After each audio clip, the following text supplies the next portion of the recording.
예, 예, 오늘은 2023년 6월 1일입니다. 이제 6월 달이니까 이제 본격적으로 그 여름이 시작될 것 같아요. 또 특히 올해는 또 비가 많이 온다고 하니까 특히 이제 비가 많이 오면 습기가 많죠. 그러면 아마 우리들에게도 이 짜증이 나는 음, 그 달이 되지 않겠는가 이렇게 생각을 하면서 이제 오늘도 그 강의를 한번 해보도록 하겠습니다. 예, 오늘은 그 요즘 핫 이슈가 되고 있는 전라도 그 천연사에 대한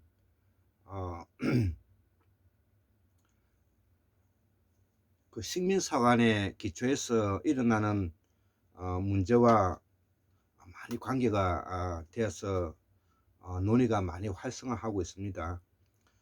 물론 그 역사라는 것은 그 시대적인 그 전문가 영역이기 때문에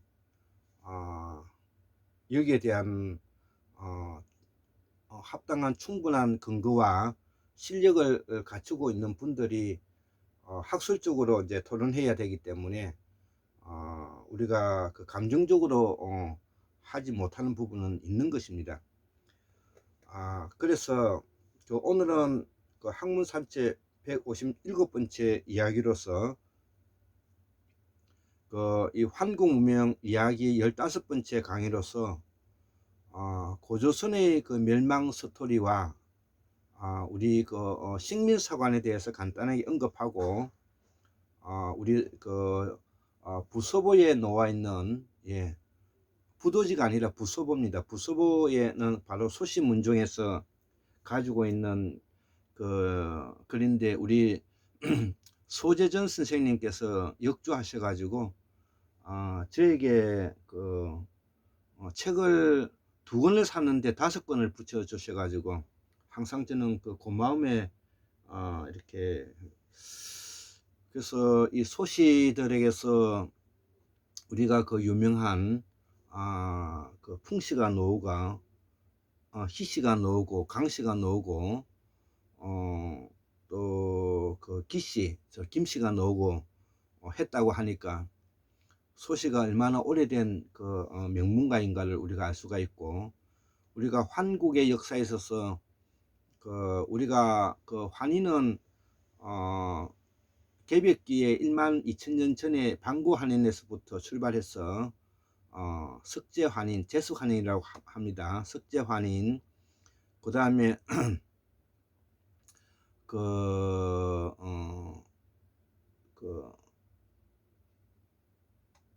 배달환웅 이렇게 단군천재로 이제 이어지지 않습니까? 자, 그래서 오늘은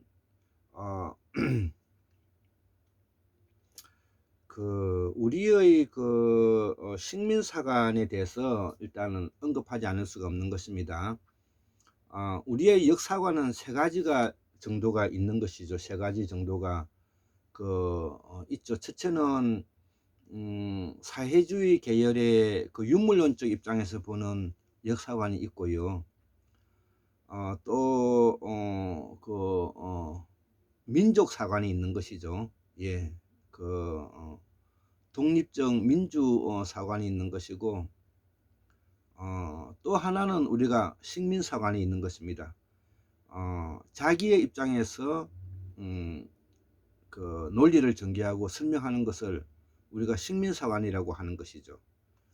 자, 그러면 지금 이제 그 전라도 천연사와 관계되어서 가장 문제가 되고 있는 것이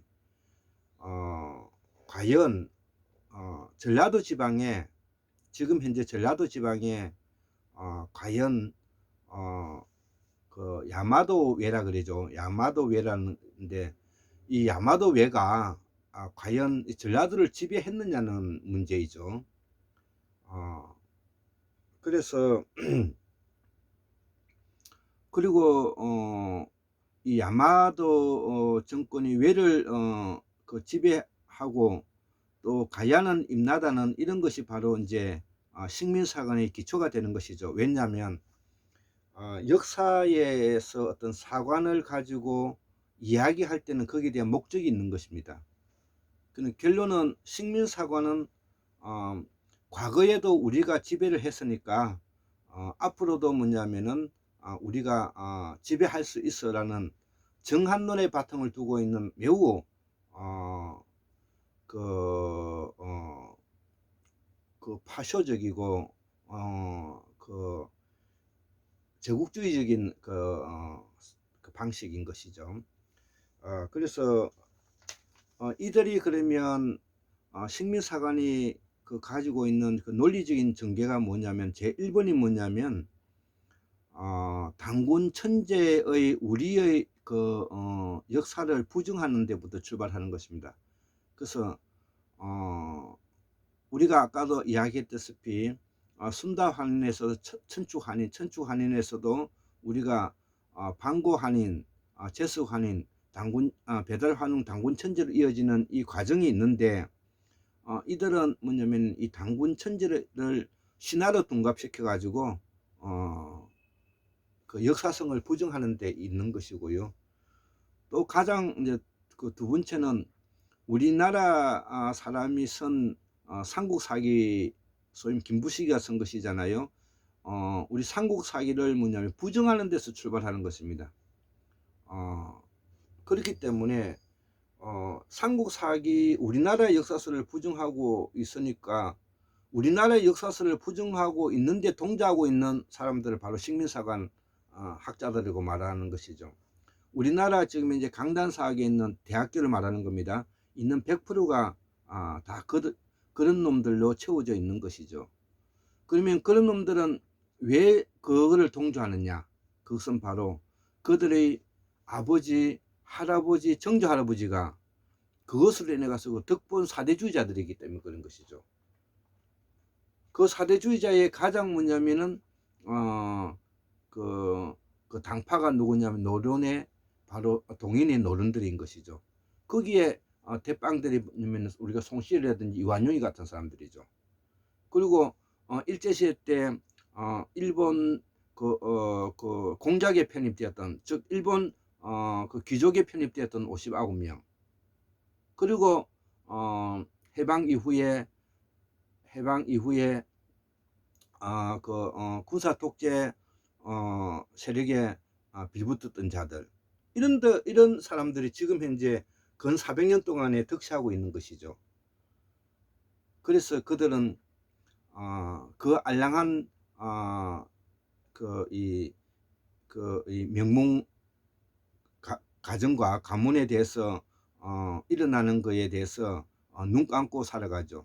거기에 뭐냐면 저거들이 칼리티를 내려 가지고 저거들만의 세상을 만들어 가고 있는 것이죠. 기가 막힐 일이죠. 자, 그래서 이 삼국사기 이 부정론이 뭐냐면은 그들의 이제 논리적인 근것이죠. 그래서 삼국사기에 이미 그 기록되어 있는 그 내용이 고구려는 BC 37년에 건국했고 백제는 BC 18년, 신라는 BC 57년에 이제 건국했다고 되어 있고요. 이 가야는 AD 42년, 그리고 일본은 AD 670년에 이제 일본이라는 나라를 만드는 것이죠. 그래서 이들은 뭐냐면은 기본적으로 우리 역사서에 기록되어 있는 부분을 부정하는 데부터 출발하는 것이죠. 특히 뭐냐면 마한 멸망이 삼국사기에는 AD 9년에 일어났고 부흥운동이 AD 16년에 일어났는데 직접 온조왕이 이거를 그 멸하였다고 하니까 그 전에 우리가 마한이 있었다는 것이죠. 그러면 마한은 누가 세웠느냐? 예, 우리 역사서에 지금 이제 기록으로는 고조선이 위만조선이 망하고 준왕이 마한강역에 내려와서 세운 나라가 바로 마한이라고 우리가 알고 있지 않습니까? 그렇기 때문에 이 마한 강역에 있는 그 지역에 있는 나라들은 바로 고조선의 후예들인 것입니다. 그래서 마한과 진안 변화는 중국 역사서에도 남북 사천리 동서 사천리로 기록되어 있지 않습니까? 그렇다면 지금 옛 고구려 강력과 산둥반도 그 다음에 조선반도를 다 포함하고 있는 이 지역을 우리가 마한 변한 진안이라 해서 삼한시대라고 하는 것이죠. 고조선이 망하고 난 다음에 이제 이렇게 흩어져 있었다는 것입니다. 자, 그리고 난 이후에 이제 서서히 철기를 바탕으로 하고 있는 고대 국가가 형성되는데, 그것이 바로 고구려가 BC 37년, 백제가 BC 18년, 신라가 BC 57년, 가야가 AD 42년, 일본의 AD 670년에 이제 만들어지는 것입니다. 자, 그래서 우리가 이 고조선 멸망을 우리가 어떻게 볼 것이냐를 두고, 우리가 이 고조선 멸망이 BC 108년에 망하지 않습니까? 그래서 이 고조선 멸망은 단군 조선에서부터 기자조선, 위만조선, 그래서 기자나 뭐 위만이나 이런 사람들이 다 동이족들인 것입니다. 그래서 저는 이들 뭐냐면 뭐 한족이냐 아니면 뭐 주나라 사람이냐 이런 거에 별 관여 하지 않는다. 왜냐하면 그 당시로서는 다 환국의 뭐냐면 동이족들이기 때문에 그렇습니다. 그래서 저는 단군조선, 기자조선, 위만조선을 이렇게 3조선을 뭐냐면은 우리 역사에 같이 이해하고 기록해야 된다, 이렇게 이제 생각하고 있는 것이죠. 자, 그래서 이 단군조선, 기자조선, 위만조선에 이제 위만조선이 BC 108년에 망하지 않습니까? 자, 그래서 우리가 이 고조선 멸망 과정을 잘 모르는데요. 간단하게 우리가 한번 언급해 보면 이때 이제 우리가 중국에는 이제 진시황이 BC 221년에 이제 진나라를 세우고 불과 한 15년 정도 있다가 이제 진나라가 망하게 되죠. 그래서 우리가 초나라와 한나라가 나눠 가지고 싸웠다가 이제 위만이 이제 제국을 건설하지 않습니까? 그러니까 우리가 고조선은 이때까지도 뭐냐면은 이제 고조선이라는 조선이라는 나라가 있었던 것이죠. 자, 그래서 이 진한 교체기에서 고조선이 멸망한 시기는 BC 108년인데 그러면 어떻게 해서 이제 망했느냐 이거죠. 여기 이제 가장 중요한 고조선 멸망이 가장 큰 이유인데요.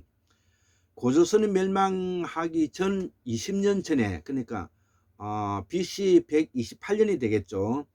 128년에 이 예국의 남녀, 예국이라 하면은 제가 볼 때는 부여족인 것 같습니다. 우리가 동예 뭐 옥조 이런 거 있지 않습니까? 그래서 이 예족이 부여족을 의미하는데 예국의 남녀가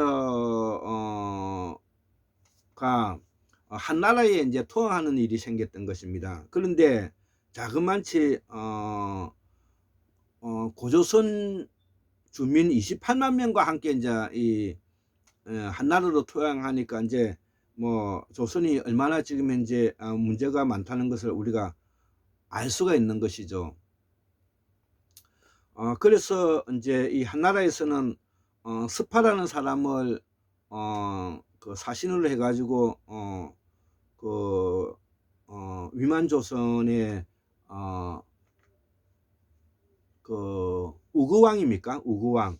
예, 우거왕을 외교적으로 풀려고 했는데 우거왕이 이거를 거절한 것이죠. 왜냐하면 이 스파라는 사람이 외교가 실패하고 난 이후에 한나라 장안으로 들어갔을 경우에는 목숨이 위태로웠기 때문에 그때 고조선에 있는 그 사신들을 죽이는 일이 일어났던 것입니다.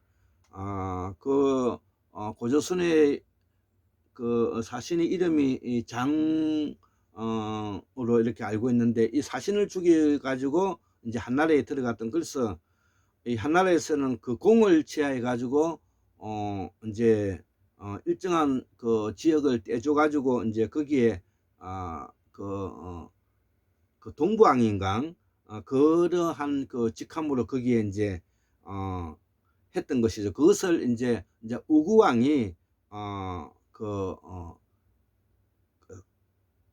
직접 뭐냐면은 대낮에 이제 침략하는 일이 일어나지 않습니까? 그래서 이후에 어쨌든 이 고조선은 뭐냐면은 BC 108년에 망했는데 나라가 다 망할 때는 다 내부 분열로 일어나지 않습니까? 그래서 이 고조선도 망하게 되고, 이제 고조선이 망했으니까 이제 남은 것은 마한, 진한, 변한이라는 이런 사만의 형태로 이 이름만 이제 있는 그런 형태의 느슨한 뭐냐면은 부족 연맹적 국가로서 국가 형태를 가지고 있지 않았을까, 이렇게 이제 우리가 짐작할 수가 있는 것이죠. 그래서 조선반도에 있는 나라가 이제 마한이고요.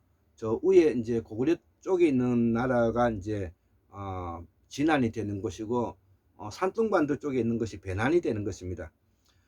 그래서 마한, 진한, 변한도 바로 뭐냐면은 대륙 마한, 진한, 변한이 있고, 그 다음에 조선반도 마한, 진한, 변한이 있는 것입니다. 항상 이것을 나누어 가지고 우리가 구분해야 되는 것입니다. 고구려도 마찬가지고 우리가 백제도 마찬가지입니다.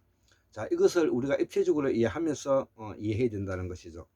자, 그래서 고조선이 이제 멸망하게 되고, 그 다음에 아까 우리의 역사서를 이 식민사관론자들은 어떻게 해서 묻냐면은 그들 편에 서서 하고 있는지, 또 그들은 그렇게 함으로써 무엇을 얻고자 하는 것인지, 또 그들은 그렇게 함으로써 무엇을 묻냐면은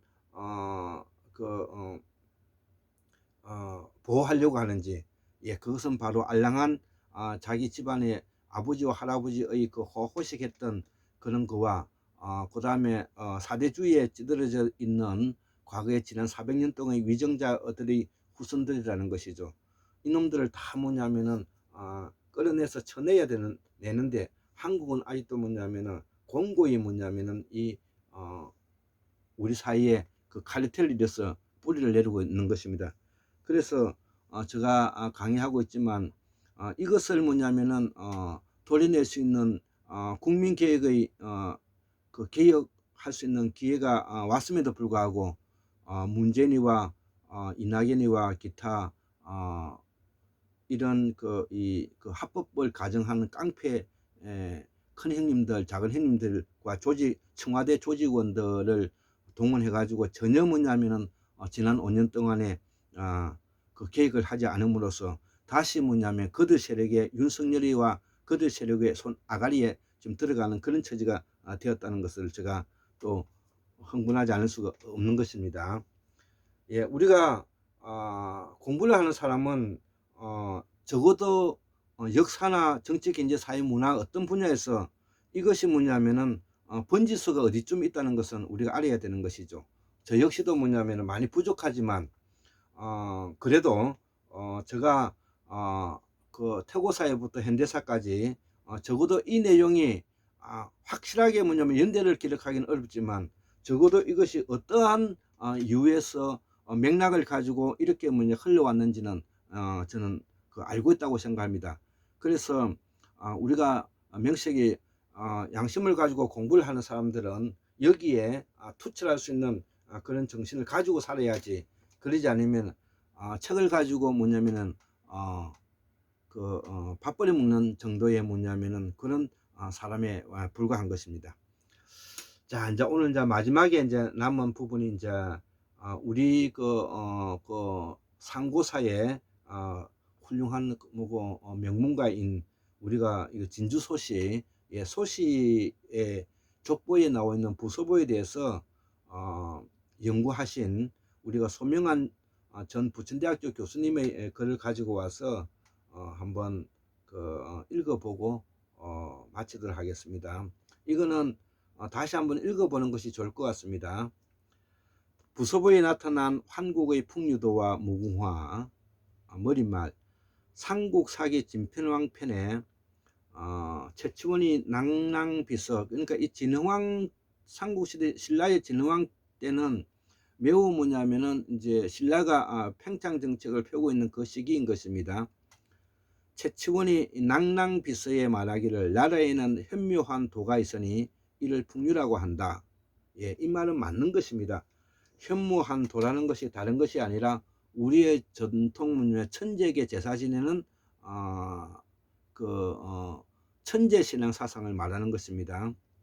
그리고 이 천재 신앙은 바람과 관계되고, 바람은 뭐냐면은 생명과 관계고, 생명은 뭐냐면은 도와 관계되기 때문에 이것이 뭐냐면 우리가 일명 풍류도라고 말하는 것이고, 나중에 이것이 군사조직으로 화랑도와 관계되었다는 것이죠. 그래서 교회의 핵심은 상교를 포함하고 중생을 교하는 것이라는 것이다. 그래서 이것이 또 어떤 의미를 가지고 있느냐 하면은 우리의 고유 전통 신앙이었던 하늘의 제사 지내는 사상이 우리가 2차전의 순교로 인해 가지고 불교가 들어온단 말이죠.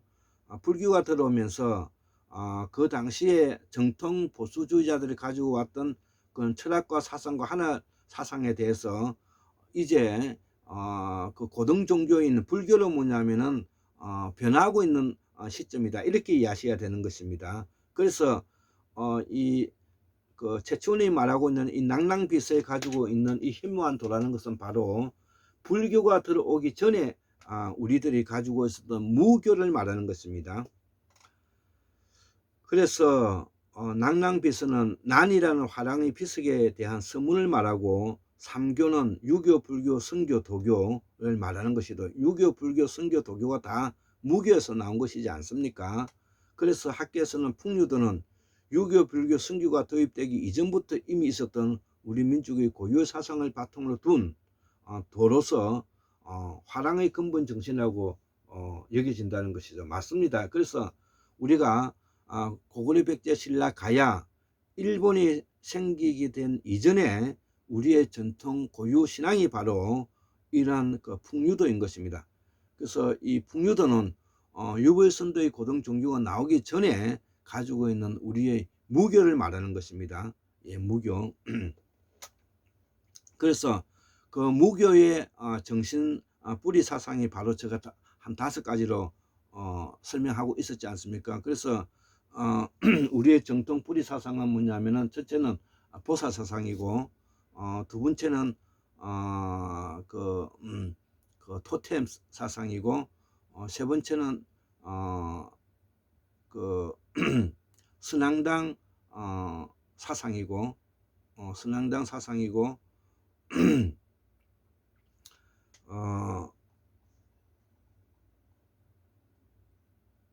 선앙당 사상이고, 또 뭐지?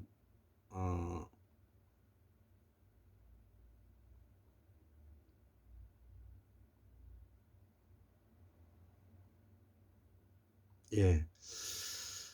예, 또 이렇게 안 하다 보니까 또 까먹게 되네요. 예. 제가 줄곧 많이 이야기를 하고 있는 내용인데,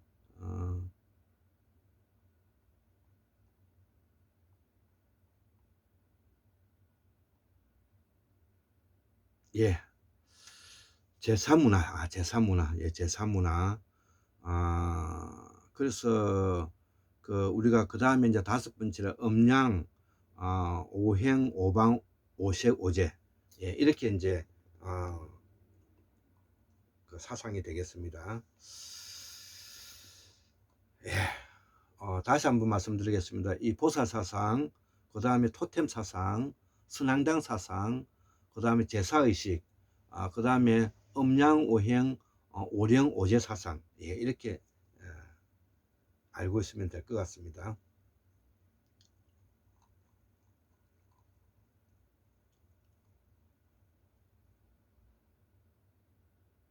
예.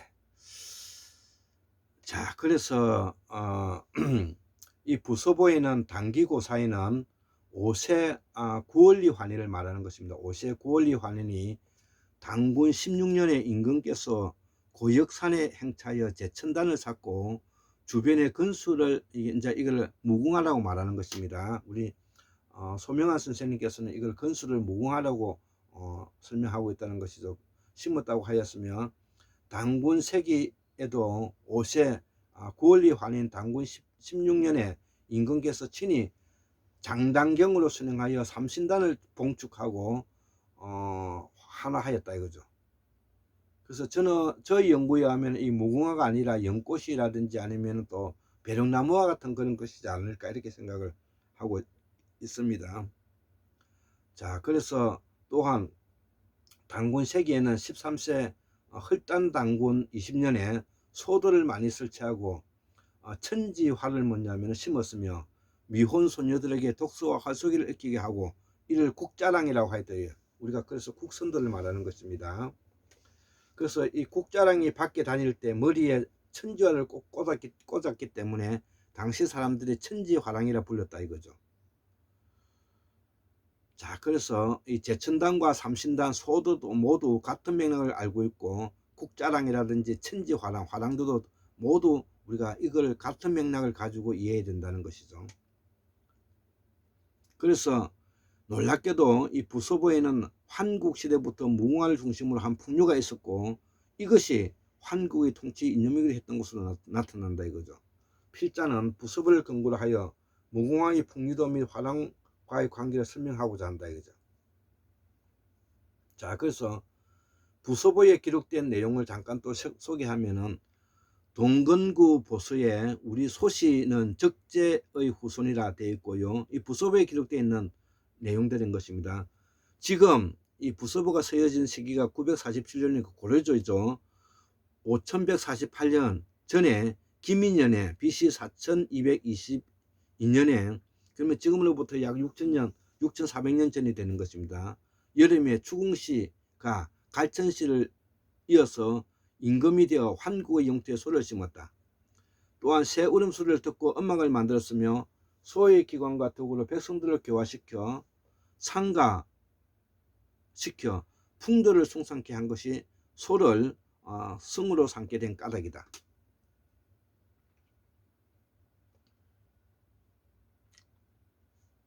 예, 이렇게 정도를 또 하고 세 번째 환국시대 우주관과 태양 숭배 사상. 예.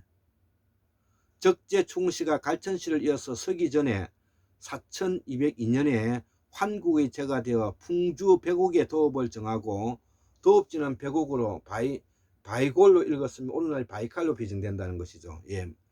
학자들에 의하면 지구의 기온은 서기 전 6000년 전에는 지금보다 평균 온도가 3, 4도 높았으며 그 후 차츰 내려가서 서기 전 4000년에는 지금보다 평균 기온도가 2, 3도 높았을 것으로 보고 있다는 것이죠. 예, 그래서 이것도 뭐냐면은 제가 연구한 서해 태평원에서 연해주 관도를 거쳐 바이칼로 들어갔던 그런 경로와 일치하는 내용들인 것입니다. 그리고 네 번째 풍류도는 태양신을 숭배하는 3일 방법이고 동근구보서에는 환국의 영토에 소를 심고 소의 기관과 덕을 백성들을 교화시켜 풍도를 숭상케 하였다고 하는데 풍도가 바로 풍류도이므로 적재충의 황국 시대부터 풍류도가 있었음을 알 수가 있다. 이 풍류도가 바로 브라만교를 말하는 것입니다. 브라만교. 예, 그래서 신라는 바로 뭐냐면 카스트 제도를 가지고 있었던 것이고요. 이 브라만이 가지고 있는 사람들이 바로 이란계 아리안의 유목민들을 바탕으로 하고 있는데 이 지금 이제 이 풍류도에서 나오고 있는 이런 사람들이 바로 그러한 먼 후손들이라는 것입니다. 이들이 후손들이라는 것입니다.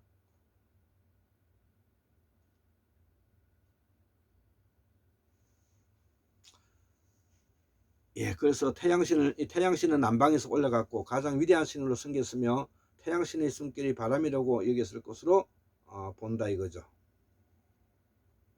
자, 다섯 번째 풍류도의 근본이 무궁하다. 예. 자, 그래서 이 소씨들이 추궁이 제가 돼서 황제가 돼서 환국의 영토에 소를 심었다는 점, 소의 기관과 더불어 백성들을 교화시켜 풍도를 숭상케 하였기 때문에 추궁이 소를 자신의 성으로 삼았다는 것, 옛날 임금들이 덕을 닦아 어진 임금이 되는 것을 목덕이라 하고 목덕이 바로 소목의 덕이 되었다는 점, 넷째 소목의 풍도의 큰 근본이기 때문에 부소라고 한 점.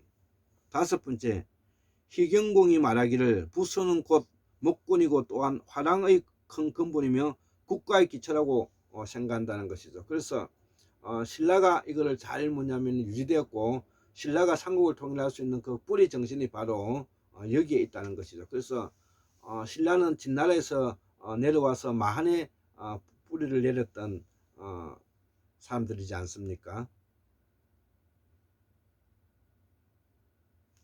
그것을 이어받은 게 여섯 번째, 풍류들을 이어받은 신라의 화랑. 예, 그거는 우리가 더 설명하지 않아도 될 것 같습니다. 자, 그래서 마지막으로 소명한 선생님께서는 부소부에 기초하여 환국시대부터 있었던 풍류도와 무궁화의 관계를 조사하고 풍류도와 화랑과의 관계를 연구하여 다음과 같이 결론을 얻었다는 것이죠. 풍류도는 태양신을 숭모하며 살아가는 삶의 방법으로 환국시대부터 있었으며 당시 사람들의 풍류적 바람의 흐름을 태양신의 손길이라고 여겼다. 풍류도의 핵심은 소적 무궁화를 태양의 화신으로 여기고 섬기며 재앙이 없게 해달라고 축원하여 하면서 제천 행사를 올리는 것인데, 이러한 무궁화 숭배 풍습은 환국시대부터 있었다. 풍류도는 즉 제천을 행하는 장수를 준비하는 방법이 환국시대에는 산봉우리에 소적 무궁화를 심어서 갖고 오는 것이며, 후에는 무궁화를 심고 제천을 쌓았으며 당군 조선의 11세 도의 당군 때부터는 무궁화를 심고 소들을 설치했다. 예, 처음에는 연꽃을 심었다가 나중에는 무궁화를 심었다가 나중에는 배롱나무로 심어가는 과정이다 생각하는 것이죠. 나는 환국의 학술의 무궁화가 아니라 이게 이제 백일원으로 바뀌었다는 것입니다.